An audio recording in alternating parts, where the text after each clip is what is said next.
श्री गणेशाय नमः। आसरो शिव शंकर महादेव जो धोने वारो साहे सतगुरु साईं सदाराम साहिब तू हिकिड़ो अर्ज अघाए पई अचण जेके दर ते तनखे खाली कीन मुटाए दोखे ने दर्द वंदन जा साईं दुखड़ा सब मिटाए पंहिंजी मेहर मया सां सतगुरु जित कित सुख वरताय हाणे स्वालिनी खे सर चाय सतगुरु अर्ज थो ही दास करे मोहिनी मूरत सुंदर स्वरूपम श्री अत्यंत भद्र अनुपम वंदे गुरुमम गोविंद रामम दोष विनाशम सतगुरुदेवम वंदे गुरुमम गोविंद रामम दोष विनाशम सतगुरुदेवम। श्रीमद् भगवद गीता अथ सप्तदशो अध्याय। श्री भगवान वाच श्लोक संख्या 7। आरस्तोपि सर्वस्य त्रिविधो भवति प्रिय यज्ञस्तप दानम तेषां भेदमिमं शृणु आयु सत्व बल आरोग्य सुख प्रीति विवर्धनः रस्या स्त्रीगधा स्त्रा हृदया आहारा सात्विक प्रिया आहारा सात्विक प्रिया कटु अम्ल लवण अति उष्ण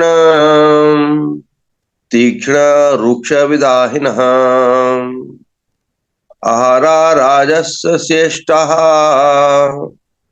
दुख शोकामय प्रधा यात यामं गत रसम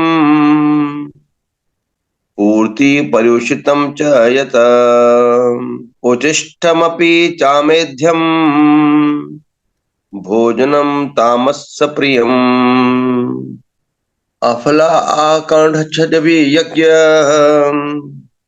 विधिदिष्टय इज्यते यष्टव्यमेवेति मनः समाधाय सा सात्विकः अभिसंधाय तु फलम दंभार्थमपि चैव यत् इच्यते भरत श्रेष्ठतम यज्ञं विधि राजसम विधिहीनं सृष्टान्नं मंत्रहीनं दक्षिणम् श्रद्धा विरहितं यज्ञं तामसम परिचक्षते देव द्विज गुरु प्राज्ञ पूजनम शौचम वार्जनम ब्रह्मचर्यम अहिंसा च शारीरम तप उच्यते अनुद्वेग कर्म वाक्यम सत्यम प्रिय हितम च यत स्व अध्याय अभ्यासनम च एव वाक्यम तप उच्यते। ओम तत्सत। ओम तत्सत। तो आज भगवान आहार के ऊपर कुछ बता रहे हैं, क्योंकि भगवान ने भगवत गीता में सारे पॉइंट्स को डिस्कस किया है। तो शरीर का स्वस्थ रहना ये बहुत इम्पोर्टेंट है। क्यों? क्योंकि अगर हमें भौतिक क्षेत्र में भी अगर उन्नति चाहिए, विकास चाहिए, तो हमारे शरीर का स्वस्थ रहना जरूरी है। उसके बाद हमारी साधना में बल आए तो उसके लिए भी हमारे शरीर का स्वस्थ रहना जरूरी है। इसीलिए आहार बहुत इंपॉर्टेंट है, क्योंकि आयुर्वेद यह मानता है कि शरीर की 80% बीमारियां पेट से चालू होती है। जिसका पेट अच्छा होता है उसका शरीर अपने आप एक्टिव रहता है। और पेट कैसे चलेगा? हमारे आहार पर डिपेंड है ना, कि हम क्या खा रहे हैं। तो भगवान 7वें नंबर श्लोक में कह रहे हैं कि अपनी अपने स्वभाव और प्रकृति के अनुसार लोगों को अलग अलग भोजन प्रिय होते हैं। सात्विक, राजसिक, तामसिक, 3 प्रकार के भगवान आगे बताएंगे। 7वें नंबर श्लोक में ही भगवान कह रहे हैं यज्ञ, तप और दान ये भी 3 प्रकार के होते हैं, सात्विक, राजसिक और तामसिक। तो भगवान कह रहे हैं अब सुनो अर्जुन, तुम इनके बारे में अब मुझसे सुनो। तो आयु, 8वें नंबर श्लोक में भगवान कह रहे हैं आयु, बुद्धि, बल, आरोग्य, सुख, प्रीति को बढ़ाने वाले, रसयुक्त, चिकने और स्थिर रहने वाले तथा स्वभाव से ही मन को प्रिय ऐसा आहार अर्थात भोजन करने के पदार्थ सात्विक पुरुष को प्रिय होते हैं। तो रसीले हों, जैसे फ्रूट्स हैं, सैलेड है, ये क्या है? ये रस से भरे हुए हैं, इनमें अपना ही एक स्वाद है। इसमें जैसे सैलेड और को कोई पाना तो नहीं होता, तो डायरेक्ट भी खाएं तो भी अच्छे लगते हैं। तो भगवान कह रहे हैं सब्जियां, यहां तक कि बड़े बड़े डाइटिशियन भी आज ये मानते हैं कि सब्जियां और सैलेड ये कभी नुकसान नहीं पहुंचाता। प्रॉब्लम कहाँ आती है? जब हम अन्न यानी गेहूं का ज्यादा या चावल का कुछ ज्यादा ही उपयोग करते हैं। इसी जगह अगर हम फ्रूट ज्यादा खाएं, सैलेड ज्यादा खाएं, जैसे अभी ठंड है तो आंवला सबसे ज्यादा, हमने कुछ दिन पहले भी बताया था कि आंवला में ऐसे गुण हैं, हमारी इम्यूनिटी बढ़ाता है। सुबह चाय की बजाय आंवले का रस, हम भी आजकल ऐसे ही करते हैं, मॉर्निंग की शुरुआत आंवले के रस से ही करते हैं।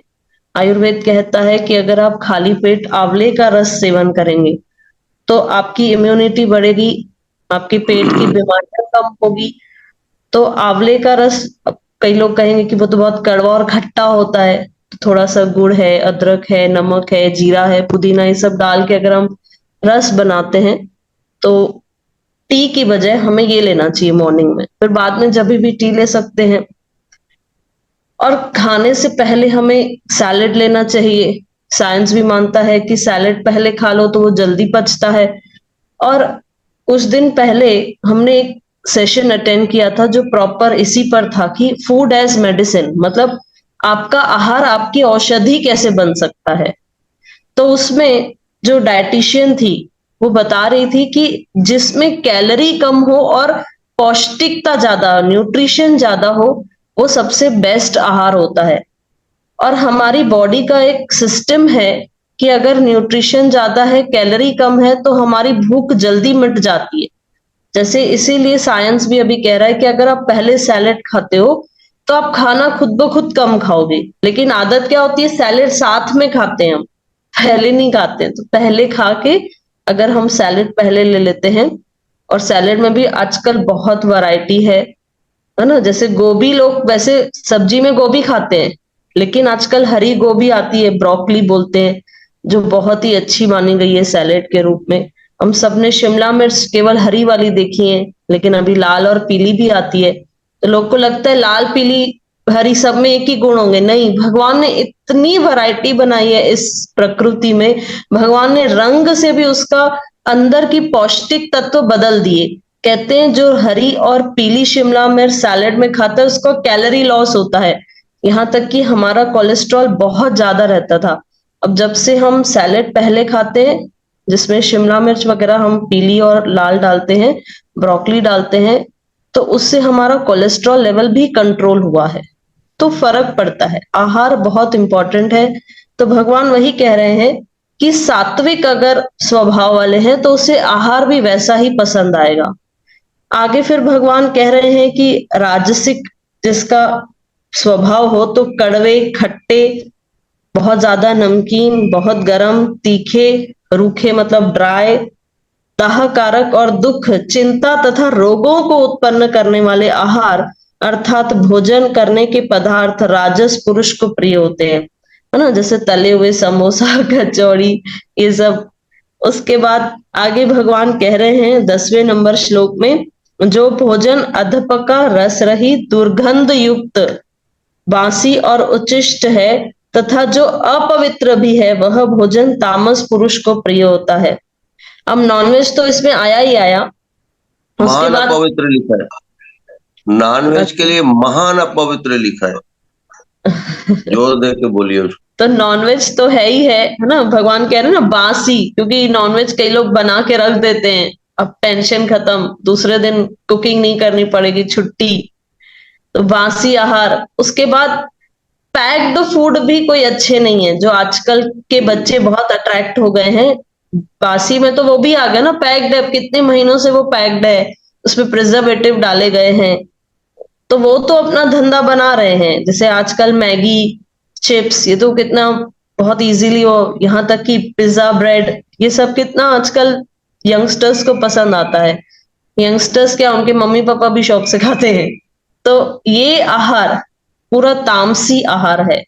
इससे और भयानक रोग होंगे। यहाँ आज क्यों इतने बच्चे, छोटे बच्चों को भी आप देखोगे, हम उस दिन सत्संग सुन रहे थे, एक संत है वो काशी विश्वनाथ के, लेकिन अब ब्रज में वास करते हैं। उनके पास एक माता, इतना छोटा सा बच्चा है, और उनके लिए वो कह रही है कि वो मेरा बच्चा कैंसर से पीड़ित है। वो माँ रो रो के बता रही। ठीक है, कुछ कर्म तो होते ही हैं, लेकिन आहार भी बच्चों के ऐसे हो गए कि छोटे छोटे बच्चों को ऐसी ऐसी बीमारियां हो रही हैं।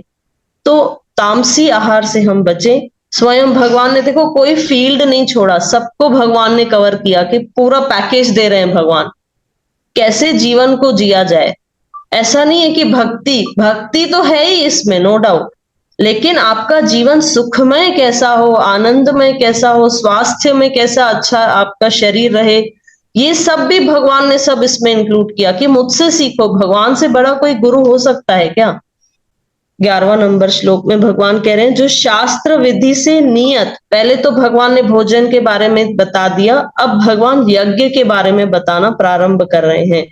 यज्ञ करना ही कर्तव्य है, इस प्रकार मन को समाधान करके फल न चाहने वाले पुरुष द्वारा किया जाता है, वह सात्विक यज्ञ है, जिसमें हमारी कोई आकांक्षा नहीं है, लेकिन हाँ, हमारा देवी देवताओं के प्रति, इस प्रकृति के प्रति हमारा कोई कर्तव्य है।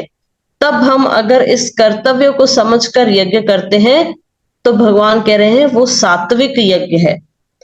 आगे फिर भगवान राजसी यज्ञ के बारे में बताते हैं कि परंतु हे अर्जुन, केवल दंभचारण के लिए अथवा फल को भी दृष्टि में रखकर जो यज्ञ किया जाता है, उस यज्ञ को तू राजस जान।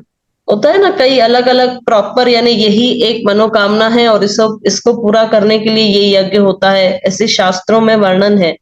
तो भगवान कह रहे हैं कि आपने कुछ फल की इच्छा रखी और फिर यज्ञ किया, तो वो राजसी यज्ञ है। उसके बाद भगवान कह रहे हैं, शास्त्र विधि से हीन, अन्न दान से रहित, बिना मंत्रों के, बिना दक्षिणा के, बिना श्रद्धा के किए जाने वाले यज्ञ को तामस यज्ञ कहते हैं, जिसमें ब्राह्मण को कोई ठीक से मंत्र बोलने नहीं आते हैं, है ना, ब्राह्मण भी स्वार्थी है, बस अपना पैसा लेने के लिए बोल दिए 4-5 मंत्र। कई लोग तो वो सिर्फ गायत्री मंत्र से, गायत्री मंत्र अपने आप में बहुत महान है, लेकिन सारे देवी देवताओं के अलग अलग मंत्र बताए गए हैं। उसके बाद सबसे इंपॉर्टेंट जो यज्ञ में आता है, वो अन्न दान से रहित, मतलब बिना भंडारा किए। उसके बाद भगवान कह रहे हैं, मंत्र का कोई वो नहीं है, ज्ञान नहीं है, और श्रद्धा तो है ही नहीं। ध्यान इधर उधर है, केवल दिखाने के लिए कि हम बड़े बड़े यज्ञ करवाते हैं, अपना नाम न्यूज़पेपर में छपाने के लिए जो बस यज्ञ कर दिए, वो तामसी यज्ञ है। उसके बाद आगे भगवान बड़ा ही इंपॉर्टेंट पॉइंट पे आ रहे हैं, तप, है ना। पहले भगवान ने भोजन बताया 3 प्रकार के, उसके बाद भगवान ने बताया यज्ञ 3 प्रकार के, उसके बाद भगवान बता रहे हैं तप 3 प्रकार के। फिर आगे जो आगे 15वें नंबर श्लोक के बाद चालू होंगे, वो दान बताएंगे 3 प्रकार के। तो तप 3 प्रकार के होते हैं। उसमें पहला तप शरीर का बताया भगवान ने।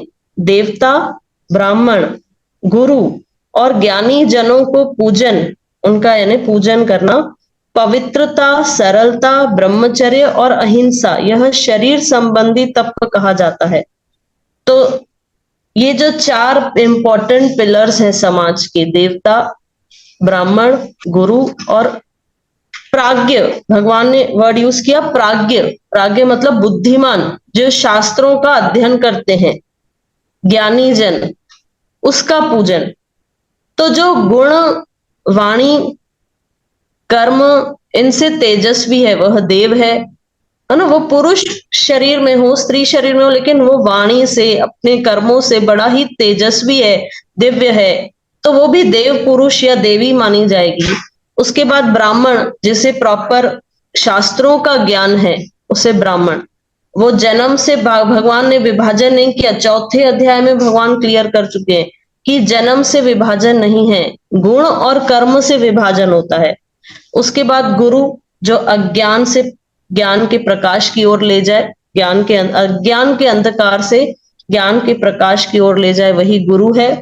उसके बाद जो विद्वान होते हैं, जिन्होंने खुद शास्त्रों को बहुत अच्छे से पढ़ा है, फिर अन्य लोगों तक सरलता से समझाया है, बताया, और उनका फिर श्रवण करके जब श्रोताओं के मन में यह भाव आता है कि हम भी क्यों ना शास्त्रों को सरलता से और डीप में समझें, है ना। इसलिए आजकल देखो भगवत गीता के लेवल 1, लेवल 2 ऐसे होते हैं। लेवल 1 मतलब सिर्फ थोड़ा ऊपर ऊपर से आपने जान लिया, लेवल 2 मतलब और गहराई में आपने जाना।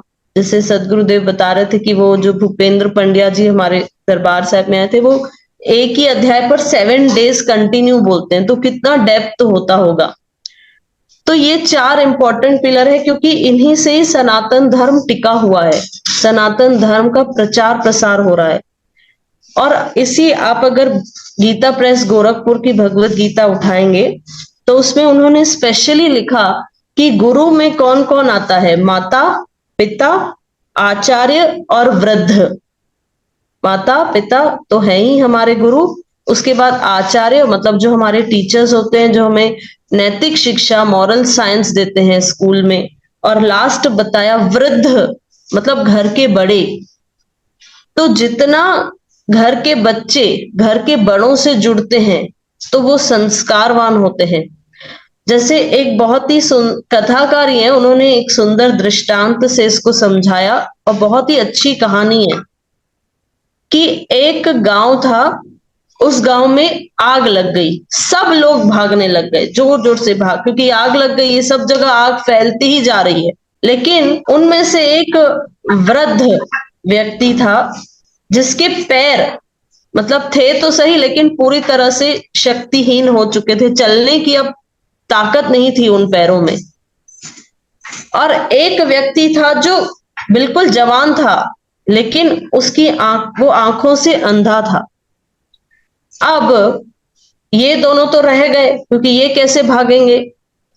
तो जो वृद्ध व्यक्ति था उसने कहा कि तुम एक काम करो, तुम मुझे कंधे पर बिठा लो, आंखें मेरी होगी पैर तुम्हारे होंगे, आंखें मेरी होगी पैर तुम्हारे होंगे, तो हम इस जो संकट में फंसे हम उससे निकल लेंगे। तो ऐसे ही जो हमारे पैर होते हैं वो एक युवा की तरह जोश वाले होने चाहिए, मतलब हमारे जो कदम होते हैं, हमारे जो स्टेप्स होते हैं वो युवा की तरह जोश में होने चाहिए। लेकिन जो हमारी आंखें हैं, हमारा अनुभव है, वो वृद्ध के जैसा होना चाहिए। जितना हम वृद्ध यानी जो हमारे उनके साथ बैठते हैं तो हमारा उतना ही अनुभव बढ़ता है, ज्ञान बढ़ता है। तो इसीलिए संत महात्मा समझा रहे थे कि जब भी आप कार्य करो तो एक युवक की भांति करो, लेकिन इतने होश में रह के करो कि जैसे एक वृद्ध जिसने अपने जीवन में बहुत कुछ अनुभव कर लिया वैसे करो।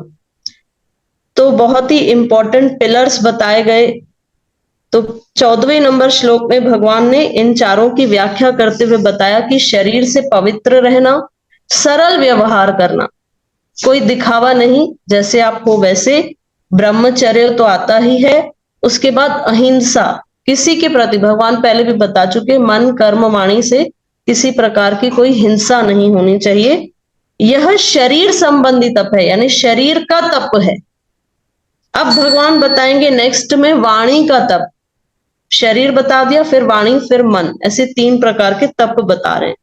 तो 15वें नंबर श्लोक में भगवान वाणी के बारे में कहते हैं, जो उद्वेग न करने वाला, प्रिय और हितकारक एवं यथार्थ भाषण है, तथा जो वेदों शास्त्रों के पठन एवं परमेश्वर के नाम जप का अभ्यास है, वही वाणी संबंधी तप कहा जाता है। कई लोग कहते हैं मैं सच बोलता हूं ना इसलिए सबको कड़वा लगता है, तो भगवान कह रहे हैं सत्य भाषण भी करना है तो ऐसा करो जो सबको प्रिय लगे। ऐसा मत बोलो कि किसी को कड़वा लग जाए। सबको प्रिय बोलने वाले लगने वाले शब्द हमें यूज करने चाहिए। उसके बाद भगवान कह रहे हैं कि नाम जप, जितना हम अपनी वाणी से नाम जप करते हैं उतना ये वाणी सिद्ध होती है, उतनी वाणी में सिद्धि आती है। और ये वाणी का तप है, ठीक है, जो हम बैठ के करते हैं, जैसे सदगुरुदेव ने बताया है, वो तो ध्यानस्थ होके होता ही है, लेकिन दिन भर हम ध्यान में नहीं बैठ सकते हैं। तो बार बार जब समय मिले, जो मंत्र, जो नाम हमें प्रिय है, राम कृष्ण हरि, है ना, राधा, जो भी नाम हमें प्रिय है वो हमारे मुख से निकलना चाहिए। ॾिसो, भोजन ऐं भजन इहे ॿ हित ॻाल्हियूं आहिनि जेके इंसानियत प्रति कंदो आहे, पर उहे कहिड़े रूप में करणु खपेनि, कीअं करणु खपेनि, उन जो फल छा थींदो आहे, उन सां पंहिंजी वीचारशीलता ऐं व्यवहार कीअं बणंदो आहे, इहे ॿई ॻाल्हियूं तालुक रखदियूं आहिनि हर इंसान सां। त शॉर्ट में असां इहो ई चवंदासीं कि हिकु अॼु जे हिन श्लोकनि में वर्णन अचे थो पियो कि राजसी बुद्धि वारो, सात्विकी बुद्धि वारो, राजसी बुद्धि वारो ऐं तामसी बुद्धि वारो, इन्हनि स्वभावनि वारो जो भोजन शैली ऐं भोजन जा पदार्थ बि अलॻि हूंदा नी, तंहिं करे उन्हनि जी बुद्धि बि उहे हूंदी आहे, पोइ उन्हनि जा जेके कर्मनी ऐं जेके व्यवहारनी जेका सोच आहे उहे बि उहे हूंदी आहे। त पाण सिर्फ़ु इन भोजन खे पकड़े करे बि न पंहिंजी बुद्धि खे, पंहिंजे वीचारता खे अलॻि करे सघंदा आहियूं, शुद्ध करे सघंदा आहियूं, सही राह ते लॻाए सघंदा आहियूं। यज्ञ पाठ पूजा हर कोई कंदो आहे, पर हू भोजन बि कहिड़ो कंदो आहे, पोइ जेको उहो भोजन कंदो आहे उन जी सोच पोइ उन अनुसार यज्ञ करण में बि लॻंदी ऐं तप करण में बि लॻंदी। जेको सात्विक बुद्धि वारो भोजन वारो आहे, उहो बिना कंहिं स्वार्थ जे भॻवान जी भक्ति जे लाइ, परमात्मा जी प्राप्ति जे लाइ यज्ञ कंदो आहे, जंहिंजो पूर्ण फल सभिनी खे मिलंदो आहे। जेको राजसी बुद्धि वारो यज्ञ तप कंदो आहे, उहो पंहिंजे कमनि जे सफल थियण जे लाइ कंदो आहे, उनजो ओतिरो ई सीमित रहंदो आहे। ऐं जेको तापसी बुद्धि वारो छो ॾेखावे जे लाइ, जबरन जोरी घर में पुगी वधी थी आहे तॾहिं कंदो आहे, त उनजो सॼो कुझु निष्फल वेंदो आहे, छो जो उनजे आचरण में शुद्धि कान्हे, उनजी सोच ई बेकार आहे। त जेके बि भोजन जा इन्हनि प्रकार ॿुधाया, उनमें हिकिड़ी लाइन अञा बि लिखियल आहे कि जेको सतपुरुष हूंदो आहे उहो न कुझु बि करण खां पहिरियों, एतिरे क़दुरु जो भोजन खाइण खां पहिरियों बि वीचार कंदो आहे कि जेको हे साम्हूं पियो आहे हिन जो मूंखे फल छा मिलंदो, पोइ उन खे हथु लॻाईंदो आहे। ईअं न आहे कि साम्हूं कंहिं कुझु रखियूं डिशां प्लेटां ऐं हू खाइण चालू करे छॾींदो आहे, न। सतपुरुष ऐं सात्विक माण्हू पहिरियों वीचार कंदो, पोइ कुझु उतां खणंदो। जेको राजसी बुद्धि वारो हूंदो आहे, उनजे साम्हूं जेको कुझु रखो सुठो सुठो फटाफट खाई वठंदो, वीचार ई न कंदो कि छा थींदो, फटाफट खाईंदो वेंदो। बाद में वीचार कंदो कि मूंखे फलाणी शइ न खाइणी हुई, हिन सां त मुंहिंजी शुगर वधी वेंदी, या हुनमें त कोलेस्ट्रॉल वधीक हुयो, बाद में वीचार कंदो, पोइ वरी दवाऊं गोरियूं वठंदो वेही करे।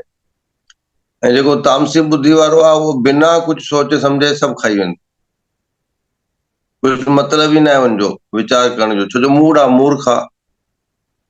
विहांउ थियनि था पिया, हिकु ॾींहुं पहिरियों बि मांस ऐं कॉकटेल दारू हले थो पियो, विहांउ विच में थियो, वरी मथों बि वरी मजलिस हले थी पई, लानत थियनि, बचो ई छा, दुनिया हले थी पई।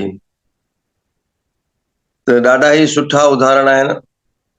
त उन अनुसार भोजन जेको जेको पाण करूं था, पोइ जेका पोइ भक्ति करूं था, ओड़ो ओड़ो फल बि मिले थो, छो जो भोजन ऐं भजन हिक ॿिए सां लिंक रखंदा नी, पंहिंजे वृत्ति सां, पंहिंजे वीचार सां, पंहिंजे व्यवहार सां उहे हिक ॿिए सां जुड़ियल ई रहंदा नी। तंहिं करे यज्ञ ऐं तप जेके कंदा नी माण्हू, उन खे बि इन सां जोड़ियो वियो आहे कि कहिड़े कहिड़े भोजन करण वारनि खे यज्ञ ऐं तप जो कहिड़ो कहिड़ो फल मिलंदो आहे। जय सदाराम। जय जय श्री ओम सर्वे भवन्तु सुखिनः, सर्वे सन्तु निरामया, सर्वे भद्राणि पश्यन्तु, मा कश्चित् दुःख भाग् भवेत्। ओम पूर्णमदः पूर्णमिदं पूर्णात् पूर्णमुदच्यते, पूर्णस्य पूर्णमादाय पूर्णमेवावशिष्यते। ओम शांति शांति शांति। ओम।